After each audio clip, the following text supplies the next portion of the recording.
Recuerden que hablamos entonces que los nemátodos son parásitos que tienen sexos diferenciados, que se reproducen de manera sexual.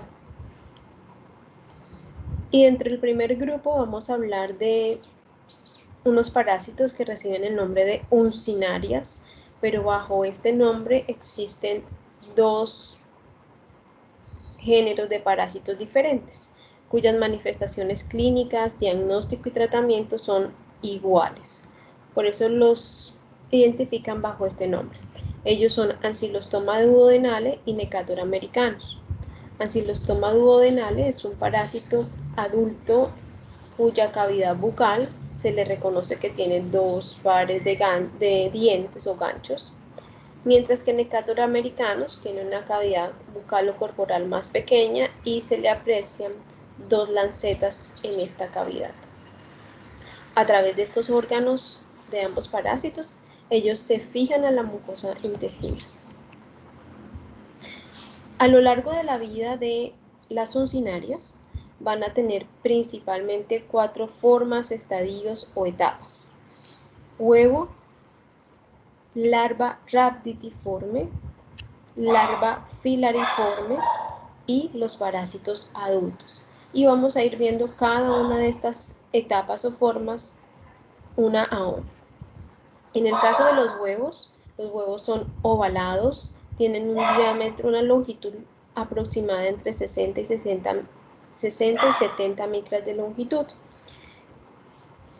Estos huevos necesitan madurar en el ambiente, por lo que las uncinarias son consideradas parásitos o helmintos transmitidos por el suelo, o también dentro del grupo de los geohelmintos que hablábamos la clase pasada. En su interior, cada de estas estructuras que ustedes ven son blastómeros. Los blastómeros son acumulaciones de células que van a originar más adelante una larva. Se caracterizan por tener una única membrana, estos huevos, y los huevos entre Necator y Ancylostoma son indiferenciables, son idénticos. Por eso también se les ha acogido a estos dos parásitos bajo el mismo nombre.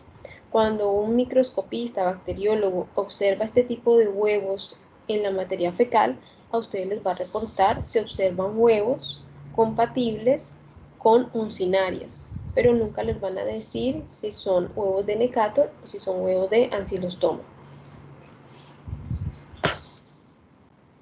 De estos huevos va a eclosionar, va a salir el siguiente estadio, que se denomina larva rhabditiforme.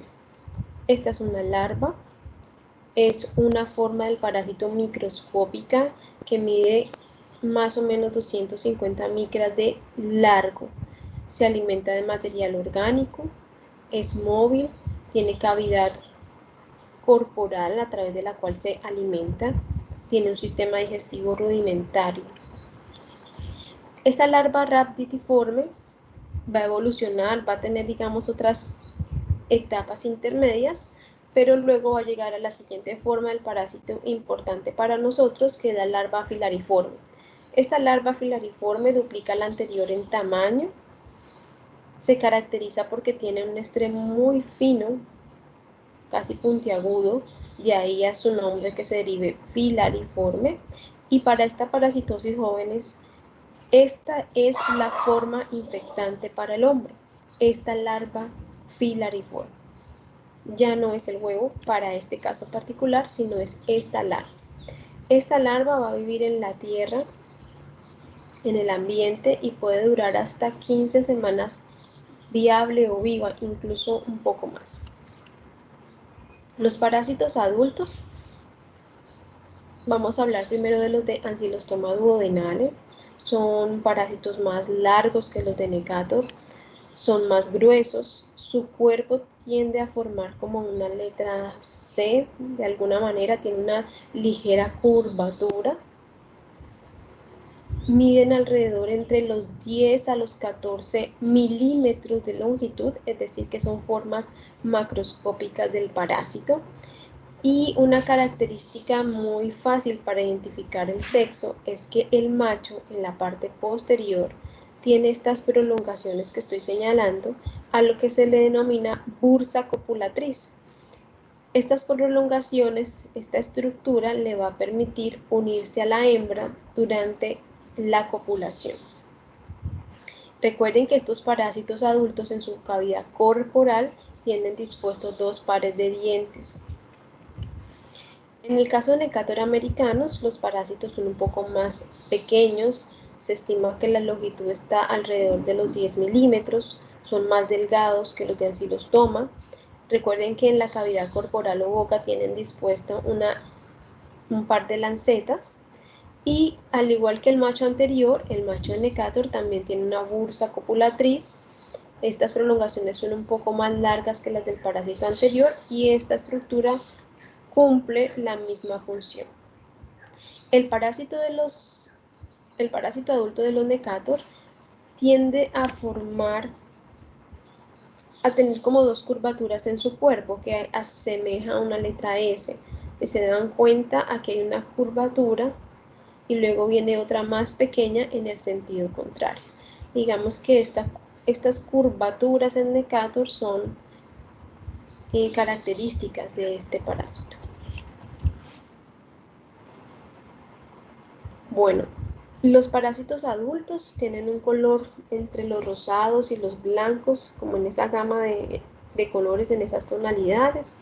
Las hembras, como en todos los casos de los nematodos, tienen mayor longitud que en el caso de los machos. Se estima que una hembra de Necator americanos puede diariamente poner alrededor de 20.000 huevos y una de Ancylostoma alrededor de 10.000. Los dientes y las lancetas presentes en la cavidad corporal de estos parásitos le van a permitir fijarse a la mucosa intestinal, alimentarse de los nutrientes. Estos parásitos se categorizan como hematófagos y ellos liberan una sustancia anticoagulante. Entonces ellos se adhieren a la mucosa intestinal, se liberan para cambiar de sitio dentro del intestino o para copular. Cuando se libera ese parásito en la mucosa intestinal, queda la lesión y se pueden generar hemorragias a través de esas lesiones. Entonces acá nuevamente para recortar, este sería Necator y este sería Ancylostoma, como es la cavidad corporal de estos parásitos, que es muy característica y muy importante en el momento de querer diferenciar los parásitos adultos. El ciclo de vida es, si bien digamos es sencillo entre comillas, va a ser diferente a todo lo que hemos visto anteriormente por la vía de infección. Aquí la forma infectante es una larva filariforme que tiene la capacidad de penetrar la piel. Por la parte puntiaguda de la larva, ellos secretan incluso una serie de sustancias que les van a permitir como ablandar la piel y penetrarla más fácilmente. Estas larvas van a estar en las partes más altas de los suelos, donde van a estar, digamos, desechos, donde hay pasto. Ellos no van a estar, digamos, en la tierra en lo más bajo, sino van a buscar la localización más alta. Y ellas tienen la capacidad de identificar temperaturas corporales y ellas tienden a adherirse a lo que pase cercano a estas larvas. Siempre están en una forma horizontal y en movimientos ondulatorios que les va a permitir penetrar la piel. De ahí a que ellas pueden penetrar cualquier parte de la piel, pero ya que se encuentran en el suelo, el sitio más comúnmente afectado y la entrada más frecuente de este parásito al hospedero es a través de la planta de los pies y principalmente entre los dedos. Las regiones interdigitales parecen tener una temperatura apropiada y unas condiciones apropiadas que les llaman la atención a la larva, le permiten la adherencia y luego la penetración. Estas larvas van a entrar por vía sanguínea o linfática y van a hacer un recorrido larvario. Hay migración larvaria. Corazón, pulmones, faringe son deglutidas, regresan por el sistema digestivo, pasan al estómago y van a resultar en el intestino. Durante todo este recorrido de migración larvaria, esta larva filariforme va a ir madurando, va a ir creciendo y una vez llegue al intestino delgado, pues va a tener la capacidad de diferenciarse sexualmente, bien sea un macho o bien sea una hembra. Estos parásitos adultos serán los responsables de la reproducción sexual del parásito a la luz del intestino. Tienen un tropismo tisular preferiblemente por el duodeno. Y posterior a la fecundación, pues la hembra va a eliminar o a poner huevos más bien que van a ser eliminados en la materia fecal. Estos huevos requieren ser madurados en el ambiente, en las temperaturas adecuadas que están más o menos entre los 26 a los 30 grados centígrados, en unas condiciones de humedad relativa alrededor de unos 80 grados centígrados. Les gusta estar en áreas húmedas y como a la sombra. Las temperaturas muy bajas o temperaturas muy altas alteran la viabilidad de los huevos. Entonces los huevos van a empezar, estos blastómeros que están en su interior, que son acúmulos de células, van a empezar a reproducirse y van a formar una larva rhabditiforme. Y estas larvas rhabditiformes son las que se forman dentro del huevo y por tanto son las que van a salir del huevo. Y siempre va a ser en ese mismo orden, jóvenes. Huevo, larva rhabditiforme. Esta larva rhabditiforme en la tierra, en el suelo, también va a ir evolucionando, va creciendo y va a llegar a diferenciarse a la forma infectante de esta parasitosis, que es la larva filariforme.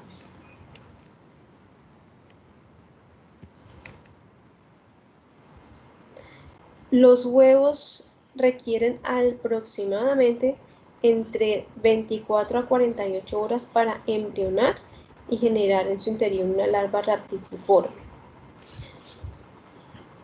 Aquí quiero recordar el recorrido que hace la larva filariforme una vez ingresa. Ingresa por la piel, planta de los pies, principalmente localización interdigital. Luego va por vía linfática hacia corazón, pulmones, alveolos, bronquios, tráquea, laringe, estómago, intestino delgado, principalmente duodeno.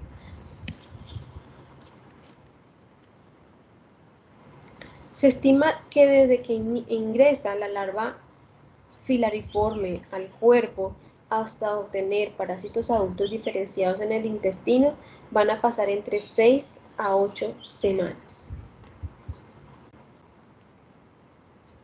Estos parásitos se distribuyen en el mundo, tienen amplia distribución, pero como todos los que hemos visto van a prevalecer en áreas tropicales y subtropicales.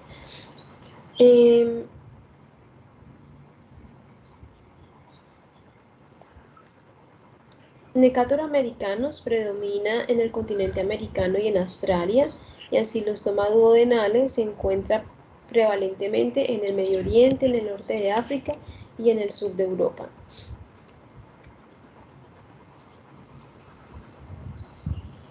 En la leucinariasis hay una variedad de manifestaciones clínicas que pueden derivar.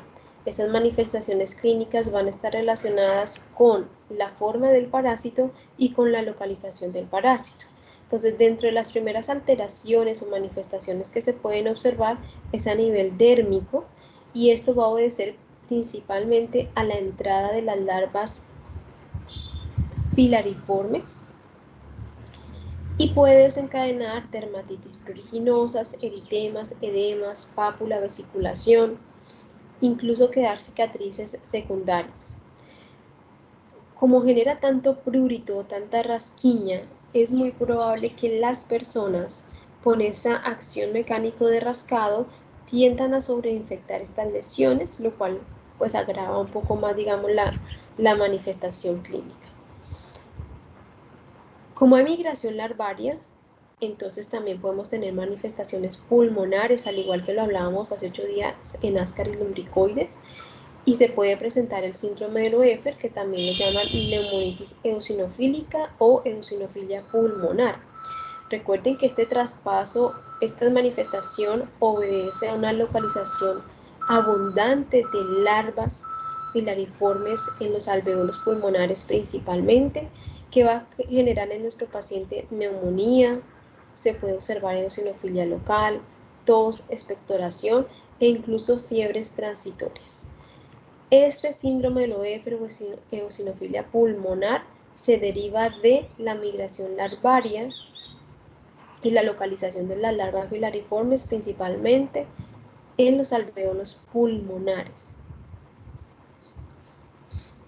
Este traspaso de las larvas lo que está produciendo es una ruptura de los capilares, una lesión en estos tejidos, y al haber estas lesiones va a conllevar a una respuesta inflamatoria. A nivel gastrointestinal, que tiene que ver con la presencia de parásitos adultos adheridos al duodeno principalmente, se caracteriza por presentar dolor, distensión abdominal, diarreas, en algunos casos melenas e hiporexia. Esto se deriva del daño, de la lesión directa que está causando el parásito adulto para adherirse a la mucosa intestinal. Aquí también puede haber un consumo de nutrientes del intestino, entonces puede haber implicado un mecanismo de exfoliación y también unas lesiones producidas por enzimas que son secretadas por el parásito. Una de las principales características clínicas de esta parasitosis es la presencia o el desencadenamiento de una anemia microcítica e hipocrómica, producto del consumo de sangre y de nutrientes que están haciendo estos parásitos.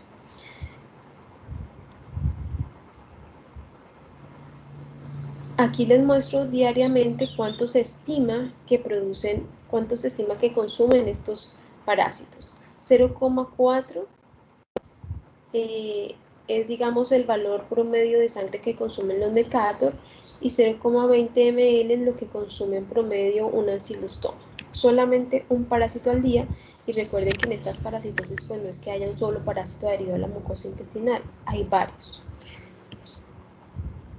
Esta anemia microcítica hipocrómica, ¿qué nos quiere decir estos términos? Microcítica, que el tamaño del glóbulo está disminuido, e hipocrómica nos indica que la cantidad de hemoglobina que hay en el interior del eritrocito está disminuido.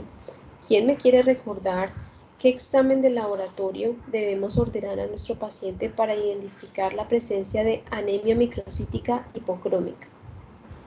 Un hemograma. Exactamente, muy bien. En el hemograma entonces van a ver valores, por ejemplo está el volumen corpuscular medio, que está bien dado en femtolitros y que nos indica el tamaño adecuado de los eritrocitos. Está la cantidad de hemoglobina, que también se cuantifica y que nos puede ilustrar acerca de esto. Estas alteraciones hematológicas pueden conllevar en el paciente a generar hipoalbuminemia, y esto a su vez puede traducirse en la presencia de edema, disnea, soplos funcionales, cianosis, deficiencia de ácido fólico, sobre todo pues por el consumo de hierro que está haciendo el parásito, alteraciones en la hematopoiesis, incluso se pueden llegar a ver alteraciones en la producción de células a nivel de la médula ósea. Y en esta parasitosis es frecuente observar que el conteo de eosinófilos, tanto local como en sangre periférica, esté aumentado. Recuerden que es una característica de la mayoría de los helmintos que se aumenten los eosinófilos, que sean estas células las que salgan a defendernos.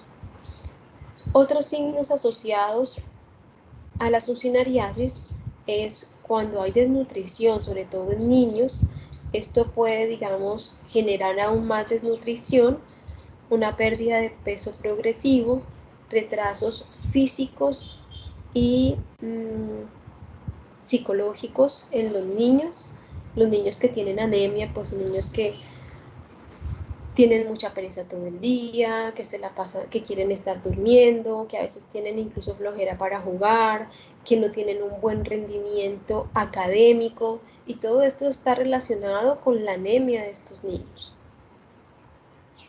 Entonces, estas manifestaciones clínicas están asociadas a las deficiencias nutricionales por el consumo de nutrientes de los parásitos, las enzimas liberadas por los gusanos.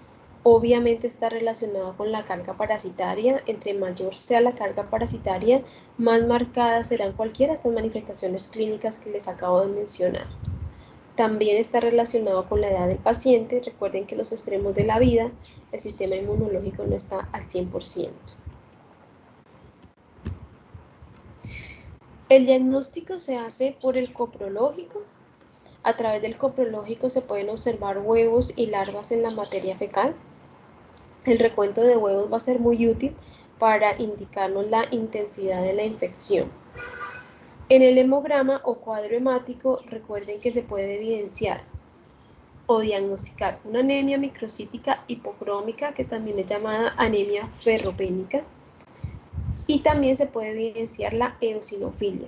En el caso de que se presenten manifestaciones pulmonares, si se hace un análisis microscópico de estos fluidos pulmonares, un exudado broncoalveolar, incluso un esputo, es probable que se pueda evidenciar la presencia de larvas.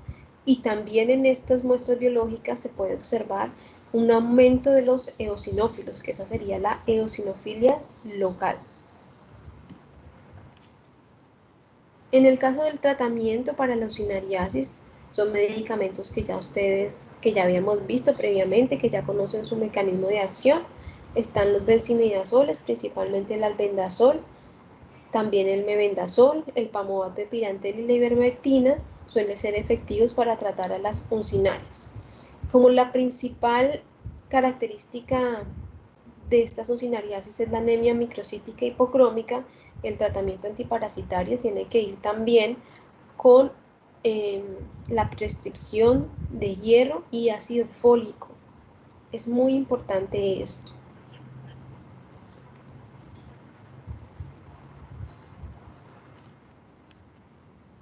¿Hasta aquí tienen alguna pregunta de las uncinarias antes de continuar con el siguiente parásito?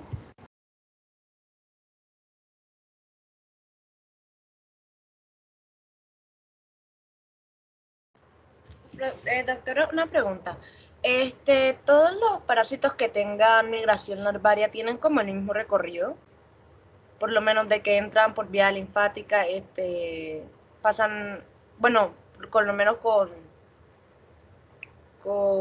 Ascaris lumbricoide pasaba por el hígado y después al corazón. Tienen unos recorridos similares, pero si se dieron cuenta, aquí yo no mencioné hígado, en Ascaris sí.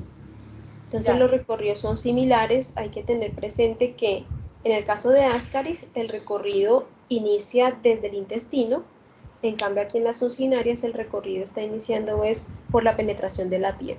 Entonces ellos van a aprovecharse de la circulación que hay en la planta de los pies para poder hacer su migración. ¿Alguna otra inquietud?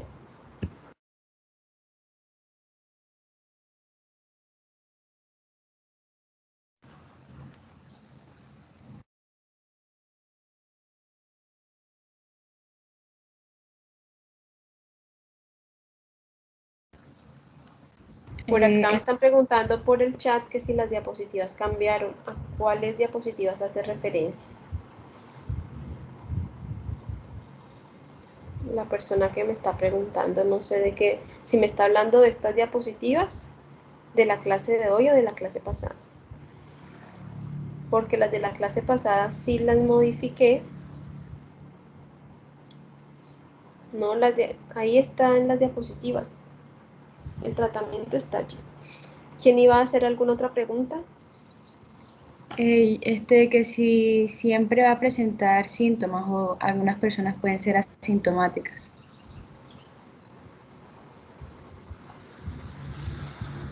Sí, eventualmente digamos que hay personas asintomáticas, pero digamos que aquí yo diría que más de como un 60% de las personas van a ser sintomáticas, pero entre las sintomatologías entonces hay leve, moderada o severa. Y eso está relacionado con la carga parasitaria y también con el estado inmunológico y nutricional del hospedador.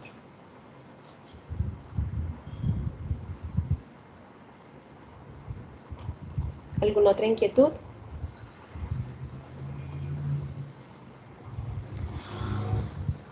Bueno, vamos entonces a continuar con el siguiente parásito. Les presento a Strongyloides estercorales. Este parásito a lo largo de su vida también tiene 4 formas. El huevo, larva rhabditiforme, larva filariforme y los parásitos adultos. Vamos entonces a revisar estas formas. Al lado izquierdo están observando una larva rhabditiforme de Strongyloides stercoralis. Tiene una longitud aproximada de 250 micras. Y a su derecha una larva filariforme de Strongyloides stercoralis, aproximadamente una longitud de 500 micras. Conservan las mismas características, digamos, generales que les describí anteriormente para cada uno de estos estadios. Esta diapositiva, bueno, nos ilustra muchísimo mejor la entrada del parásito al hospedador, que como se dan cuenta es similar o igual a lo que veíamos con las ursinarias. Entonces, nuevamente para Strongyloidiasis, la principal forma infectante son las larvas filariformes que ingresan por la piel. Y nuevamente aquí digo, no es que no puedan ingresar por cualquier parte de la piel, solamente que como ellas están en el suelo, en la tierra, el sitio más frecuente por el que entran es por los pies. Entonces acá me gusta mucho esta diapositiva porque nos ilustra muy bien cómo es la posición. Miren la posición de las larvas filariformes sobre la tierra. Siempre están de manera horizontal, haciendo movimientos circulantes. Hagan de cuenta como un taladro más o menos. Obvio, tal vez no tan rápido, pero sí hacen ese tipo de movimientos que les va a permitir penetrar la piel.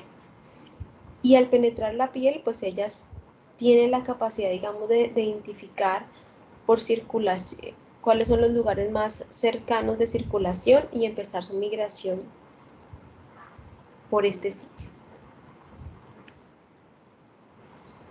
Bueno, los que estaban dormidos, despiértense un poquito, préstenme atención porque este ciclo de vida es un poquito enredadito, tiene muchas cosas como ustedes pueden ver allí. Entonces vamos a iniciar acá, vamos aquí donde dice número 6, donde está una larva filariforme que tiene la capacidad entonces de penetrar principalmente en la planta de los pies y luego por circulación linfática va a iniciar su migración larvaria. Entonces va a pasar corazón, pulmones, faringe, es deglutida, regresa por sistema digestivo, atraviesa estómago y se localiza en el intestino delgado, principalmente en el duodeno. El tropismo celular inicial de las larvas filariformes de Strongyloides es el duodeno. Allí en el duodeno, esta larva se va a convertir en una larva adulta hembra, solo hembra. Dentro del hospedero humano no hay lugar a machos. Esta hembra adulta en el hospedero humano a la luz del intestino tiene la capacidad de autofecundarse. Es una hembra partenogenética. La partenogénesis es una característica que tienen varios seres vivos y se refiere a la capacidad de autofecundación de esa especie. Entonces la larva filariforme se autofecunda, es una larva adulta, esto está sucediendo en el intestino. Posterior a su autofecundación se van a producir huevos. Los huevos son muy similares a las ursinarias, también son ovalados, única membrana, se van a observar en el interior blastómeros también. Dentro del intestino, estos huevos van a eclosionar y de los huevos van a salir las larvas rhabditiformes. Todas las flechas azules que nos muestra esta diapositiva nos está indicando que está sucediendo dentro del hospedador. Esta larva rhabditiforme dentro del hospedador puede convertirse en una larva filariforme y esta filariforme en una hembra adulta partenogenética y mantener este ciclo, a lo cual llamaríamos ciclo de autoinfección. Ciclo de autoinfección. Esto sería lo que pasa en el hombre y más adelante hablamos de la sintomatología que deriva cada parte de este ciclo de vida. Otras larvas rhabditiformes van a ser eliminadas en la materia fecal y estas larvas rhabditiformes van a caer en la tierra.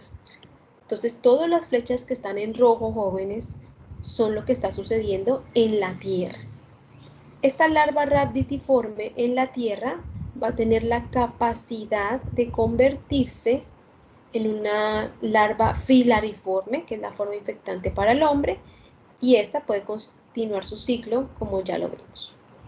Pero van a haber otras larvas rhabditiformes que puedan diferenciarse en la tierra a macho y hembra, que son los parásitos adultos de vida libre. Estos parásitos adultos diferenciados sexualmente nunca están dentro de un hospedador. Solo se da lugar a estas formas de parásitos en la tierra. Estas serían las formas responsables de una reproducción sexual que va a dar origen a huevos.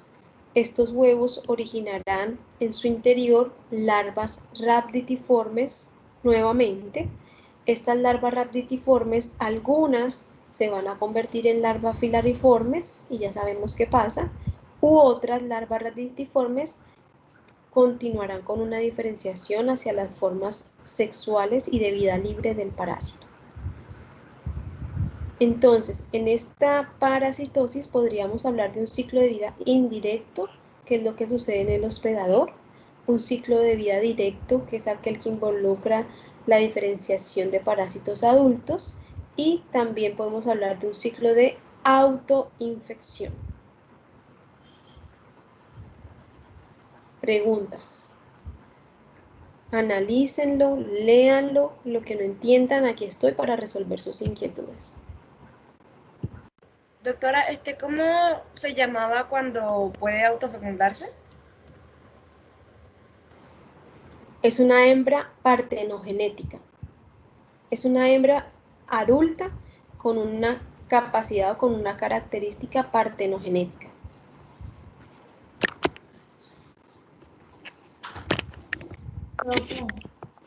Dígame. Gracias. Usted decía que solo la hembra podía ingresar como tal al ser humano, ¿cierto? No, no dije eso. Dije que al ser humano ingresa una larva filariforme. Eso. Y esa larva filariforme no tiene género, ni es macho ni es hembra, es una larva filariforme.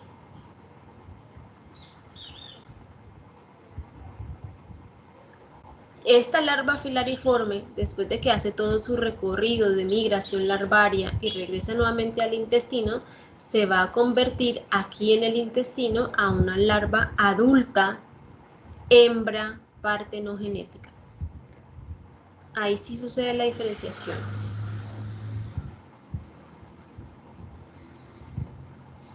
¿Esta era tu pregunta o ibas a preguntar algo más? Sí, esa frente de los machos que se hacen. No hay machos. En el hospedador no tiene lugar a machos. Dentro del cuerpo del hombre, del humano, no hay machos. Los machos únicamente se producen en la tierra. Solo en la tierra hay diferenciación sexual, macho y hembra, y se les llama parásitos de vida libre, porque no ingresan a un hospedador. Ok, gracias. Doctora, una pregunta. ¿Y qué hacen esos parásitos machos en la Tierra? Copulan con la hembra y dan origen a huevos, y los huevos a larvas rhabditiformes, y luego las rhabditiformes a filariformes. Su función en el caso de los machos es una función pues de reproducción básicamente, lo que conlleva a la larga pues a perpetuar su especie. ¿Alguna otra pregunta?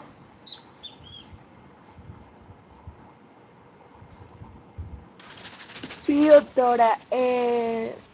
Fuera del organismo del hospedero no hay forma de reproducción asexual como sería en el caso de la hembra Partenogenética. partenogenética.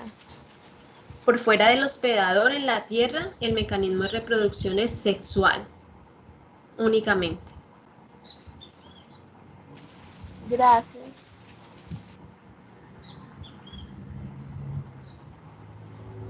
¿Alguna otra inquietud?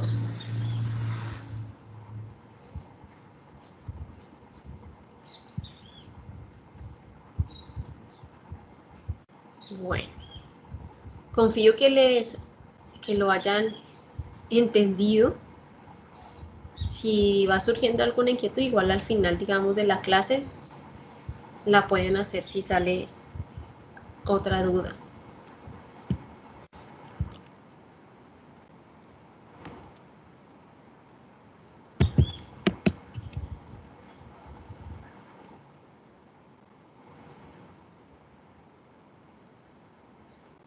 Esta diapositiva en la ocasión.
Están viendo en su pantalla el dibujo de un señor con unos pulmones. ¿Me confirman, por favor? Sí, profe. Ok. Este parásito entonces entenderán que también tiene la capacidad de hacer migración larvaria y que puede llegar a ser responsable también de un síndrome de Loeffler. Recuerden que todas estas larvas que hacen migración larvaria, bien sea un Ascaris lumbricoides, unas sucinarias o un Strongyloides stercoralis, todos ellos tienen que hacer migración larvaria y tienen que hacer un paso obligatorio por los pulmones, pero no siempre que hagan este recorrido van a desencadenar un síndrome de Loeffler. El síndrome de Loeffler tiene ciertas características para poder desarrollarse, que espero que ustedes hayan complementado esa parte con la lectura muy juiciosa de los capítulos que yo les sugerí que hicieran. Dentro de esas factores asociados al síndrome de Loeffler o que conllevan al desarrollo de un síndrome de Loeffler está una carga parasitaria muy alta, es decir, que haya una alta cantidad de larvas en los alveolos pulmonares que estén generando esas rupturas en los capilares y que esas lesiones y que esa inflamación es lo que va a conllevar entonces a la sintomatología que se observa en el síndrome de Loeffler o eosinofilia pulmonar. Las manifestaciones clínicas van a ser variadas, van a depender del paso del parásito y de la forma. Entonces, a nivel cutáneo van a haber manifestaciones clínicas y esas manifestaciones cutáneas, al igual que en usinarias, es producto del ingreso del parásito. Denme un segundo, por favor.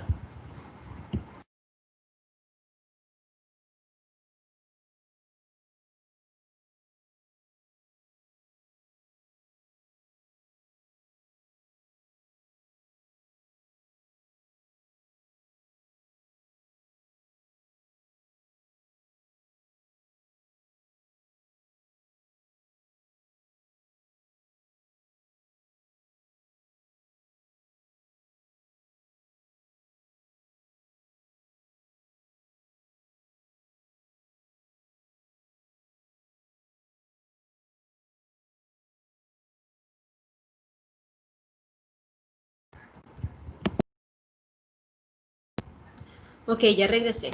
Entonces las manifestaciones cutáneas es el producto del ingreso del parásito y en este caso específicamente la forma responsable son las larvas filariformes.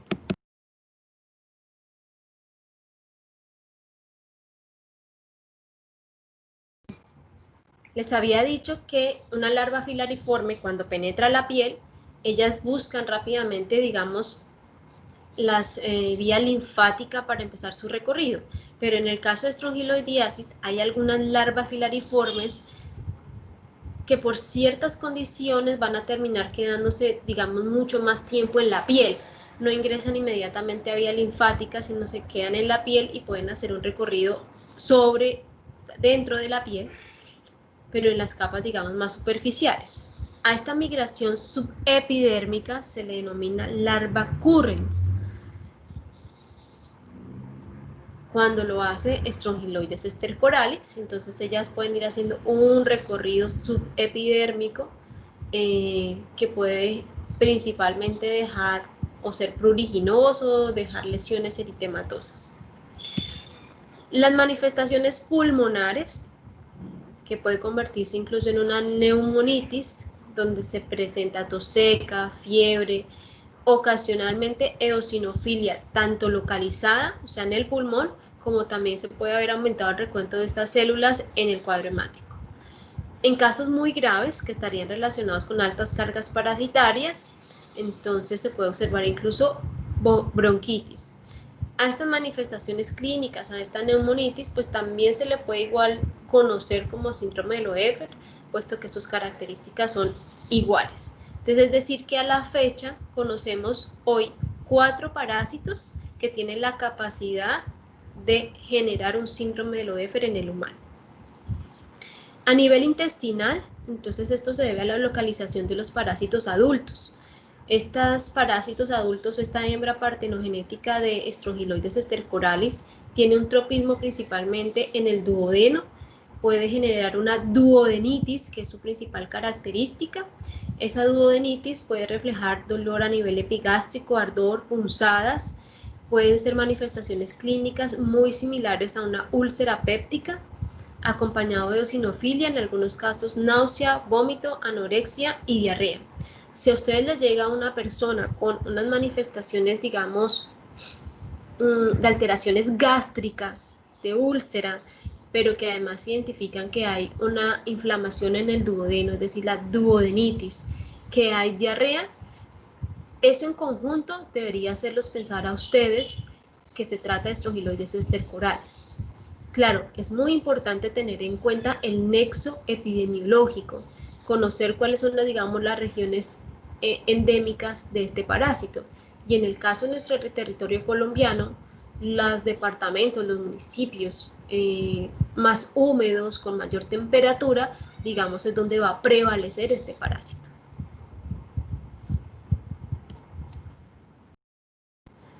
Pueden haber manifestaciones crónicas, es decir, a largo plazo. Este es un parásito que desde que entra la larva filariforme por los pies hasta tener parásitos adultos pueden transcurrir de 6 a 8 semanas. Y dependiendo de la carga parasitaria puede darse un proceso, pues digamos, más a largo plazo, crónico, donde se puede manifestar por cualquiera de estas situaciones, no necesariamente todas al mismo tiempo, que es dolor epigástrico, plenitud postprandial, acidez estomacal. Como se dan cuenta, serían manifestaciones como de gastritis como tal, diarrea intermitente, en algunos casos incluso estreñimiento.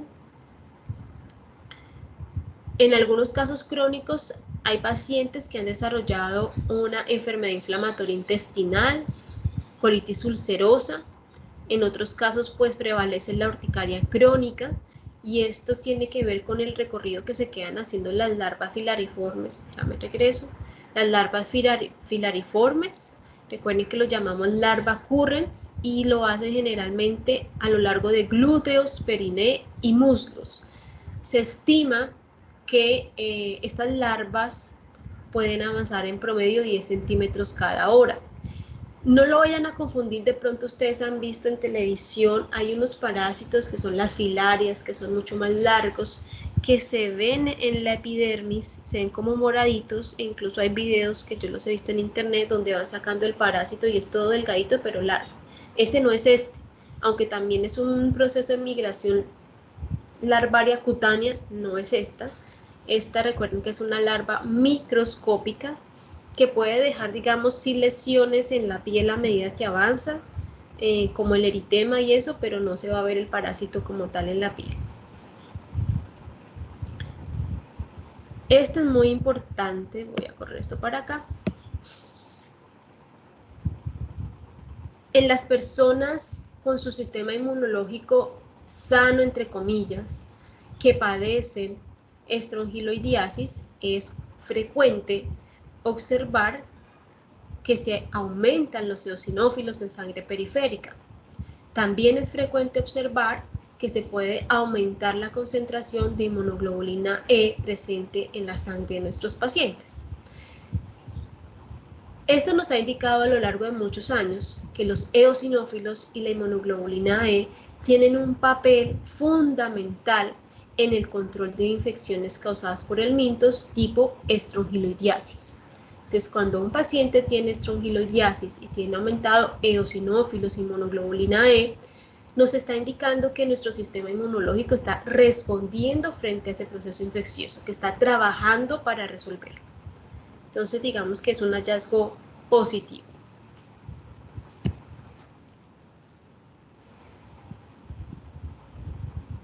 Jóvenes, esta diapositiva, lo que quiero mencionar acá tiene que ver exclusivamente con el ciclo de autoinfección que puede conllevar a un síndrome de hiperinfección y a una estrongiloidiasis diseminada. ¿En qué tipo de pacientes sucede esto? En pacientes inmunológicamente comprometidos o deprimidos, no en pacientes sanos. Este síndrome de hiperinfección y estrongiloidiasis diseminada tiene diferentes manifestaciones clínicas que ya de pronto hemos mencionado. La diferencia es que estas van a ser más severas, son muchísimo más marcadas e incluso están relacionadas con una alta mortalidad. Aquí en este caso de la estrongiloidiasis diseminada, lo que nos está indicando es que este parásito, cuando llega a este punto, puede diseminarse a varios órganos: pulmón, corazón, cerebro, hígado, pero que este síndrome de hiperinfección está asociado en pacientes inmunológicamente comprometidos o deprimidos, que son términos similares.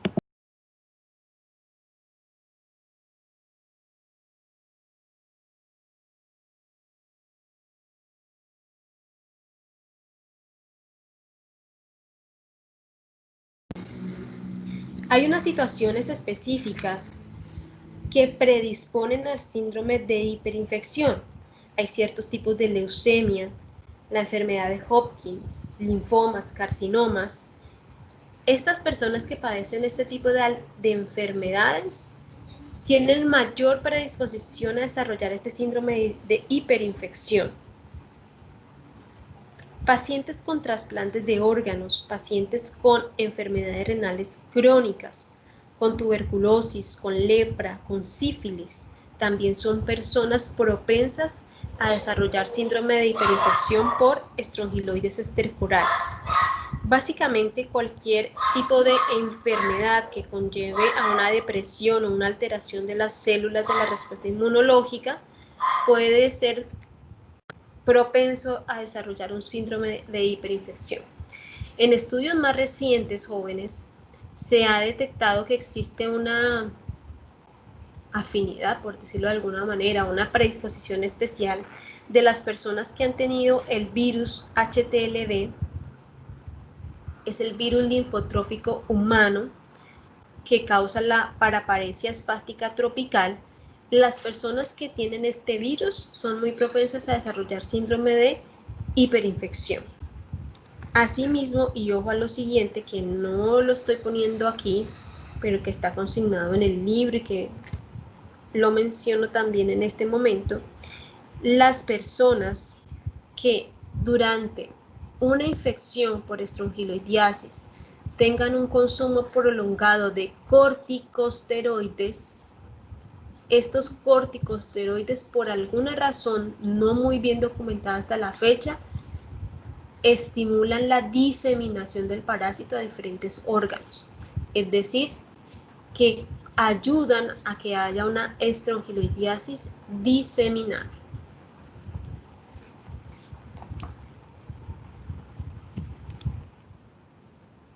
La identificación o el diagnóstico parasitológico de Strongyloides stercoralis no es tan fácil. El coprológico convencional tiene una baja sensibilidad porque no hay una eliminación diaria constante de las formas del parásito.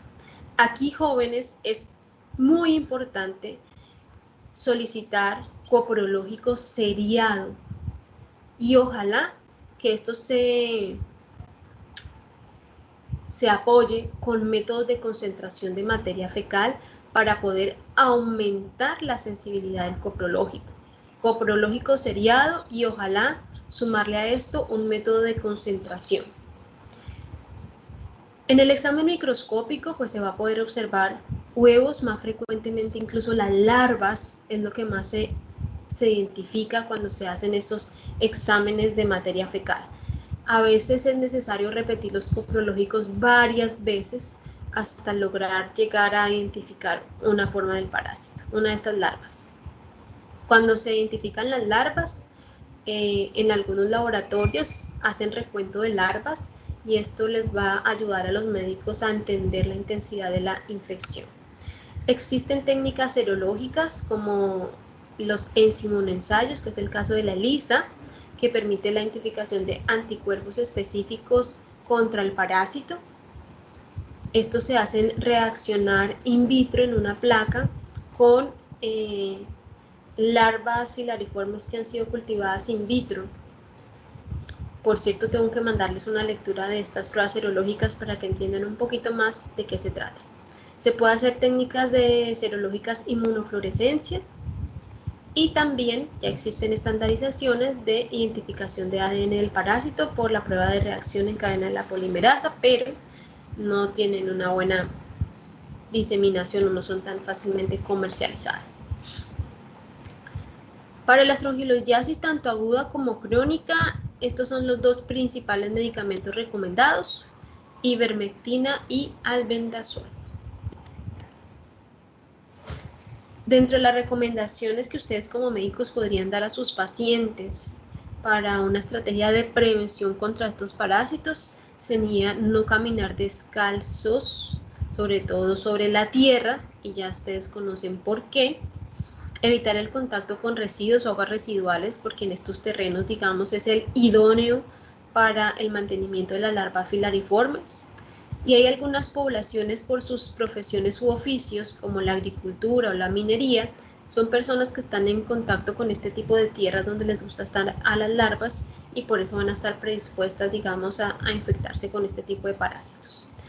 Hay personas que tienden a desarrollar infecciones crónicas porque como viven en áreas endémicas, entonces están en un contacto constante con el parásito y pueden tener reinfecciones varias a lo largo del año.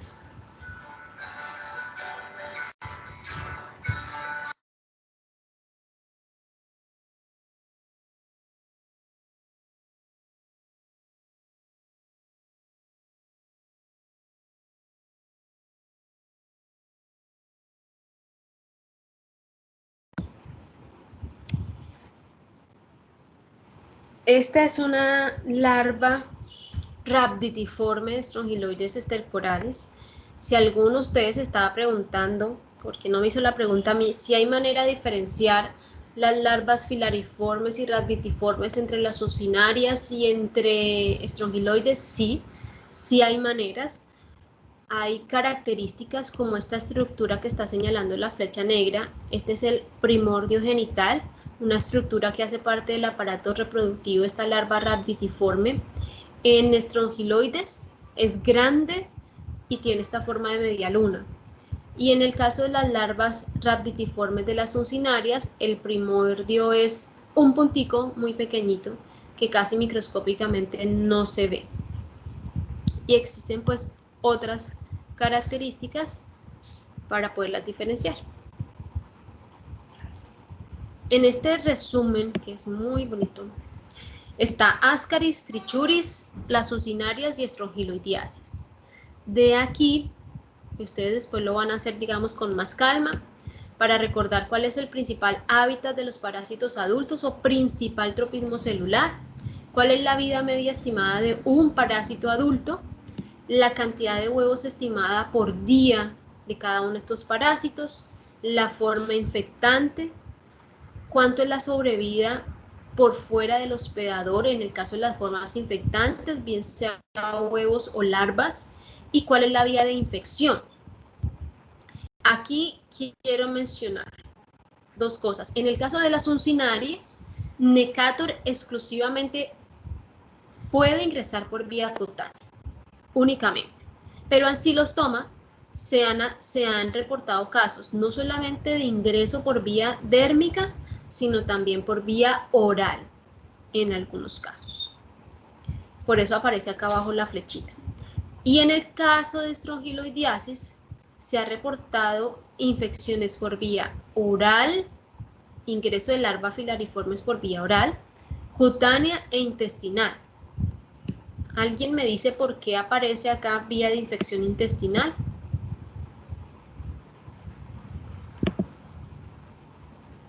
¿Alguien me quiere decir por qué aparece vía de infección intestinal allí?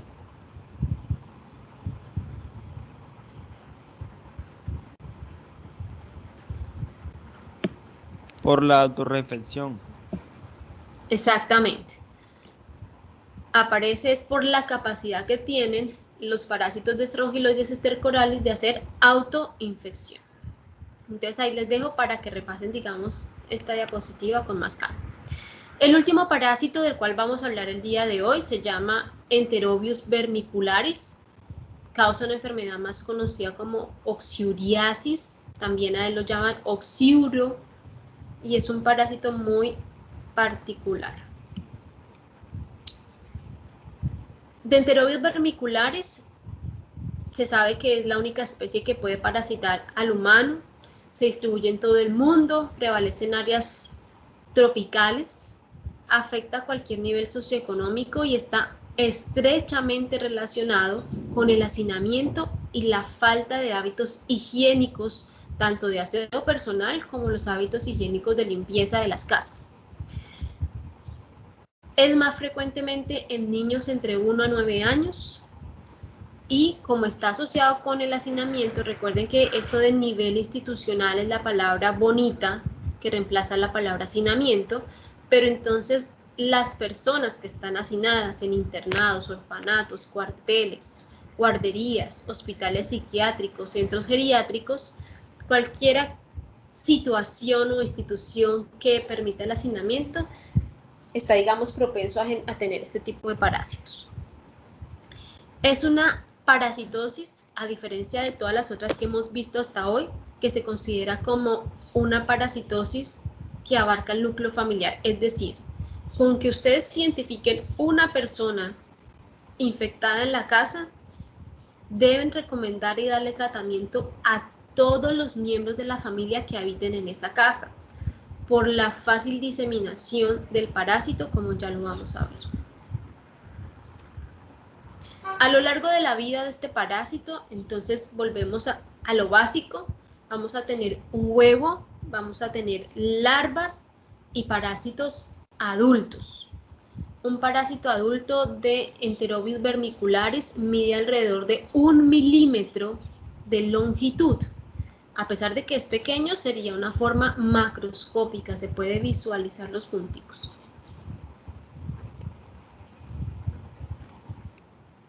Estos son los huevos de Enterobius vermicularis, son muy característicos, tienen doble membrana y si ustedes se fijan hay un costado del huevo que es como plano y otro costado es curvo. Entonces dicen que estos huevos tienen una similitud a una letra D mayúscula. Los huevos embrionados, volvemos al tema de huevos embrionados, se caracterizan porque en su interior se observa una larva. Aquí ustedes estarían viendo un huevo no embrionado, cómo está recogido todo ese material interno del huevo y se ve claramente que no hay una larva. Miden más o menos entre 45 a 60 micras de longitud y los huevos recién depositados por las hembras no se encuentran embrionados. Denme un segundo.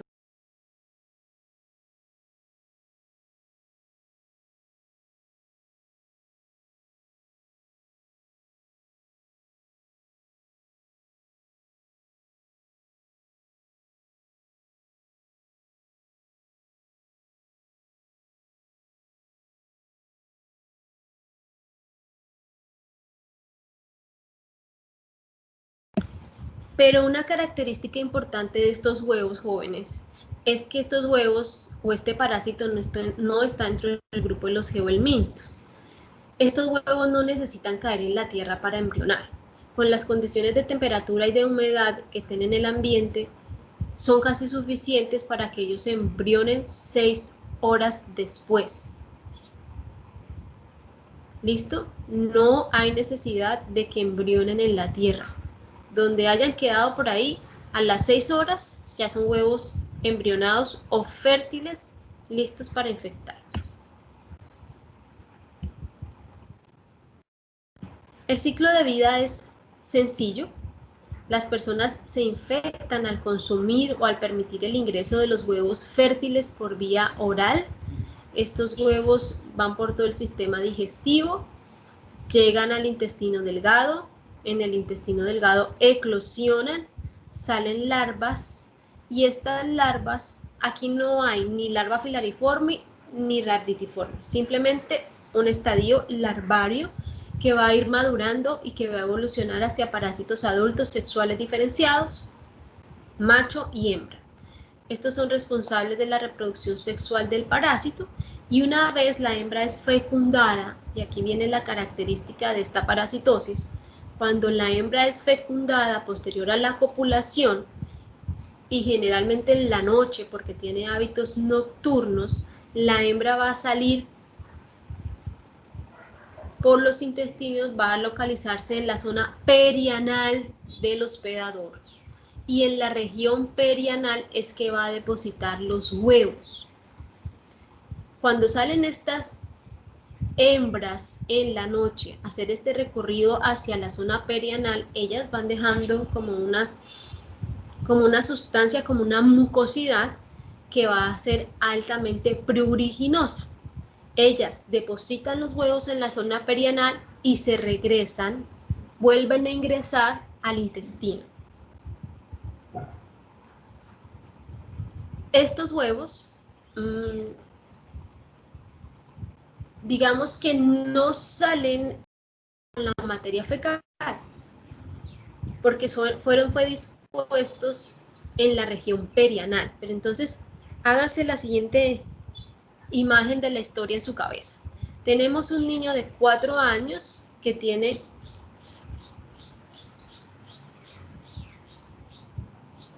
¿Están escuchando? Me confirman, por favor. Sí, profe. Sí, profe. Ok.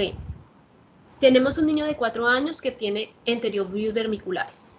Salió la hembra por la noche y puso los huevos en la región perianal en una sustancia muy pruriginosa. El niño de 4 años, ¿qué empezó a hacer? Pues a rascarse la cola.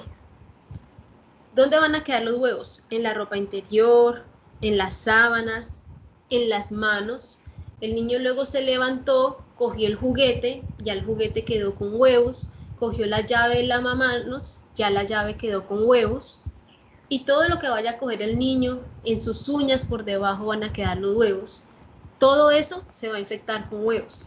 Y recuerden que a las 6 horas esos huevos se vuelven fértiles o embrionados. Cuando después las personas entren en contacto con esas mismas superficies que el niño tocó,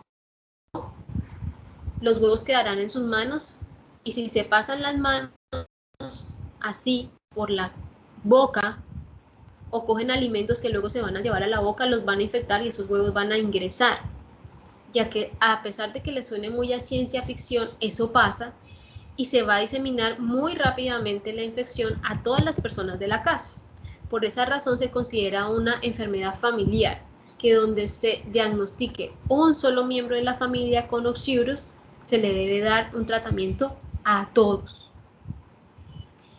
Estos huevos incluso si quedan sobre todo en la región perianal 6 horas después, obviamente si no hay un buen aseo higiénico, y por eso al principio decía que esto está muy relacionado con malos hábitos higiénicos de aseo personal y de aseo de las casas.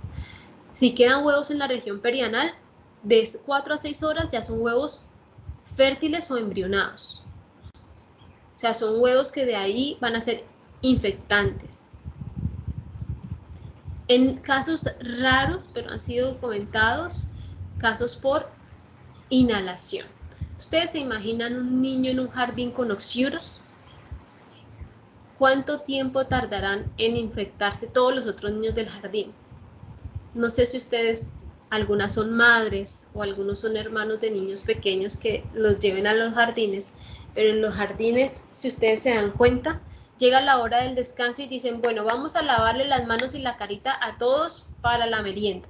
Y secan a los 30 y pico de niños con la misma toalla. Entonces, si el primero tenía mocos, ya la toalla quedó con mocos y se la reparten a los 35 siguientes. Por eso a los niños en los jardines, al primero que le da gripa, a los 4 días, todos los niños del salón tienen gripa. Y créanme que no digo mentiras porque también tuve una niña chiquita. Entonces, por eso está muy asociado con los hábitos higiénicos. Díganme ustedes, o más bien reflexionen, porque sé que son tímidos y no les gusta hablarme, pero reflexionen los que conocen a niños pequeños. En las casas, ¿cada cuánto hacen jornada de hacer los juguetes? ¿Con qué frecuencia le decimos vamos a lavarle los juguetes a Pepito hoy? Y cogen todos los juguetes y los lavan, los echan en agua con jabón, los desinfectan con un poquito de alcohol, o tan solo siquiera les pasan un trapito húmedo para limpiarlos. Eso casi no se ve. ¿Cuáles son las manifestaciones clínicas de...? Dígame. Y para el caso de protección contra este parásito, basta con solo lavarse las manos y desinfectar los juguetes, en el caso de los niños. Bueno, sería una medida que va a ayudar a colaborar en la eliminación de los huevos y también como una medida de prevención, sí, pero una vez llegue ya toca dar tratamiento antihelmíntico, que ya lo vamos a ver.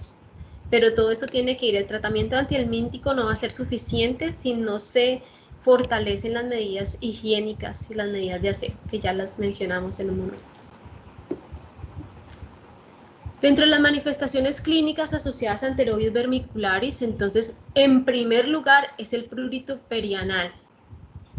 Vulvar en el caso de las niñas, y la localización vulvar no es porque el parásito llegue allá, sino las niñas mecánicamente se rascan y por la proximidad entre estos dos orificios pues puede llegar. Nasal, porque no sé, por alguna razón se pueden rascar y les gusta después pasarse las manos por la nariz y por ahí también va a llegar los huevos. Entonces, si a ustedes les llega a consulta médica un niño en edad escolar, no quiere decir que a los mayores no les dé Oxyurus. Sí se han reportado casos, pero son más pocos. Lo más frecuente es que sea en niños. Entonces, si a ustedes les llega un niño a consulta y la mamá le dice que le rasca mucho la colita, ya enseguida con eso lo primero que ustedes deben empezar es en Enterobius vermicularis. Es una enfermedad asociada a la irritabilidad, bruxismo y trastornos del sueño. ¿Y quién no va a estar irritable? ¿Qué niño de 5 años no estaría irritable si cuando debe estar durmiendo pasa toda la noche rascándose la cola porque a la hembra de Enterobius vermicularis le da por salir a poner los huevos a la región perianal? Pues a cualquiera que no duerma bien va a estar irritable. El bruxismo tiene que ver con un chasquido, con un movimiento involuntario que se hace con los dientes. Eso tiene que ver, está muy asociado a los trastornos del sueño, al estrés. Es frecuente llegar a observar escoriaciones en perineo, vulva, pero eso tiene que ver no por Enterobius vermicularis. Es ya el rascado, la lesión mecánica y las bacterias que hay sobre la piel que van a estar asociados a esto. En algunos casos hay algunos autores que dicen que las infecciones por Enterobius vermicularis pueden estar asociados a procesos de rinitis alérgica o dermatitis atópica. La identificación del parásito, el diagnóstico parasitológico es bastante particular, no es nada lo que ya hemos visto antes. Como este parásito no se elimina literalmente en la materia fecal, el coprológico aquí no es útil para hacer diagnóstico de enterobios vermiculares. ¿Dónde están los huevos? Están adheridos a la región perianal. Entonces, lo que se hace para el diagnóstico de oxyuriasis es tomar una muestra de la región perianal, a lo que se le conoce como método de Graham o método de la cinta engomada, que es muy fácil. Se necesita un bajalenguas, una lámina de vidrio y cinta pegante transparente. Entonces se hace un circulito de cinta pegante con la parte pegajosa hacia la parte de afuera. Una parte se pega en el bajalenguas donde dice la figura número 5 y la otra parte pegajosa de la cinta lo que queremos hacer es disponerla en la región perianal, ponerla allí por unos segundos, hacerle una presión muy leve y lo que vamos a tratar es que los huevos queden pegados a la cinta. Luego esa cinta con mucho cuidado, con una buena manipulación, se debe disponer sobre la lámina de vidrio y ya inmediatamente esa lámina puede irse a visualizar al microscopio y si tenemos suerte observaríamos lo que ustedes ven al lado derecho, que es una cantidad de huevos con la forma de la letra D. Y ahí tendríamos entonces la confirmación parasitológica de enterobios vermiculares. El tratamiento indicado para esto de parásito está albendazol, mebendazol o ivermectino. Como les dije, si se identifica una familia, se identificó el niño de 3 años con enterobios, hay que mandarle tratamiento a los hermanitos, a los papás, a los abuelitos, a todos los que vivan con el niño en la casa. Y es muy importante repetir esta dosis de medicamento 15 días después. ¿A quién se le ocurre cuál es la razón por la cual debemos repetir el tratamiento a los 15 días? Sería para La saber duración de los huevos, que el tratamiento fue funcional. por el organismo. Pues yo diría que como en la casa van a quedar de pronto huevos, de pronto por la mala higiene que hubo en el hogar, pueden llegarlos nuevamente a adquirir, entonces va a estar nuevamente el problema. Entonces si se repite a los 15 días, yo me imagino que de pronto se puede combatir como tal ya el problema. Exactamente, a los 15 días entonces vamos a repetir la dosis del medicamento para si hubo huevos por ahí que embrionaron y lograron ingresar, pues nuevamente erradicar. Este tratamiento debe ir acompañado y ustedes como médicos están en la obligación de indicarle a esa familia que tiene que reforzar las medidas higiénicas de su casa. Entonces, ¿qué hay que recomendar? Mira, apenas llegue, haga un lavado exhaustivo de los tendidos de sus camas, donde estaba el niño, ojalá con agua caliente, para tratar de eliminar la mayor cantidad de huevos, hacer un lavado de los juguetes si eran niños pequeños, un buen aseo de las llaves de los lavamanos y que sean muy precavidos cada vez que salgan de los baños, sobre todo de que hagan deposiciones, lavarse muy bien las manos. También saben que es muy fundamental en este caso el aseo de las uñas, de cortarles las uñas a los niños, de limpiarles las uñas por debajo para disminuir la cantidad de huevos. Entonces, eso es muy importante. Si no se tienen buenos hábitos higiénicos, si no se maneja el aseo personal, ustedes les pueden dar el albendazol que quieran, pero los parásitos pueden prevalecer por mucho tiempo y pueden haber reinfecciones. Aquí es fundamental el aseo personal y de la casa. Bueno, creo que esta era nuestra última diapositiva. ¿Qué preguntas tienen, jóvenes? Dudas, inquietudes. Doctora, yo tengo una duda que es un poco tonta, pero igual me quedó la duda respecto a... Ninguna es tonta, todas las dudas son importantes. Dígame. La infección respecto a lo del periné no es... ¿Pueden salir varios parásitos a la vez o generalmente es como seriado o se ve como el flujo de los parásitos? Se podría como ver. Sí, bueno, no sale uno. Recuerden que realmente en todas estas parasitosis que hemos visto hasta la fecha, no es que haya un solo parásito, siempre hay varios parásitos. Entonces, cuando las hembras hacen el recorrido hacia la región perianal por las noches, son varias hembras. Si de pronto es una mamá muy curiosa, podría llegar a ver punticos blanquitos que están en la región perianal. Recuerden que estas hembras miden alrededor de 1 milímetro de longitud. Entonces podrían llegar a verlas. Si es una mamá muy pilosa, como muy con la chispa, podría llegar a darse cuenta que en las noches tiene el niño eso en la colita.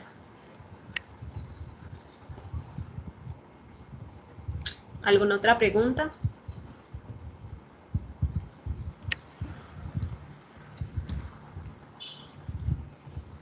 Ay, yo no sé por qué no me preguntan. Sí, buenas, ¿hay alguien por ahí? Pues, profe, porque más claro de ahí no lo cantó. Estamos aquí, doctora. Está bien. Eso espero. Demasiado asqueados como para hablar ahora mismo. No tanto como en Ascaris, ¿no? La verdad, este me pareció más traumante que Ascaris. Ah, ok, bueno. Mire, ¿quién me recuerda cuáles son los temas para el parcial dentro de 8 días? Generalidades. Entamoeba, amebas, parásitos oportunistas, ascariasis. parásitos oportunistas, giardiasis. Ascaris no entra. Ascaris hace parte del segundo corte. Por eso era mi pregunta. Y tricocéfalo y esta clase son temas que vamos a hablar en el segundo corte. Primer corte son generalidades, lo de inmunología, el coprológico y la materia fecal, amebiasis intestinal y extraintestinal, giardia y los 3 parásitos oportunistas. Por favor, chicos, lean los capítulos de los libros. Voy a sacar muchas preguntas del libro. Es importante complementar todos los temas que nosotros vemos acá, que ustedes vayan al libro y le echen ojeaditas, porque hay cosas que a mí se me quedan por decir. Entonces es importante que hagan esa lectura allí.